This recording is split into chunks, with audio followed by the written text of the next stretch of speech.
So బేసికల్‌గా సినిమాలో characterisation చెప్పారు బానే ఉంది. రియల్ లైఫ్‌లో నమ్ముతారా ఇలాంటివన్నీ? ఐ ఆల్వేస్ బిలీవ్ ప్లస్ ఉన్న చోట్ల మైనస్ ఉంటుంది. That's all I see. Positive ఉంటే నెగెటివ్ ఉంది. Hmm. Why do they say that?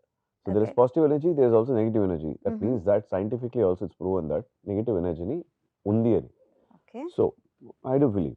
హ్మ్. కొన్ని చోట్ల వచ్చి when you feel that they are not satisfied, when the soul is not satisfied, హుహు. It's always bound to come back. Reincarnation ఉంది.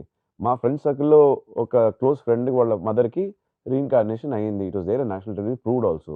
ఎక్కడో నేపాల్‌కి ఎళ్ళని ఒక దేశానికెళ్ళి, ఒక ఇంటికెళ్ళి ఎన్నో ఏళ్ల తర్వాత ఎళ్లి బయటికొచ్చింది.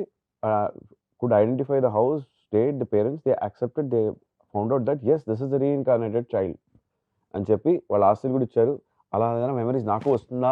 నా పూర్వజన్మ లోపల ఏదో రాజు ఇంటికెళ్ళిపోయి నోటికి రిగ్రెషన్ అది కూడా చూసి పెడతారు. వాళ్ళందా తీసుకో అని చెప్పారు. ఎలా ఉంటదో ఆలోచించుకోండి. అప్పుడప్పుడు నాకు అనిపిస్తుంటుంది ఏదైనా సినిమాలలో అలా క్యారెక్టర్ ఉంటే బావుండు అని చెప్పేసి.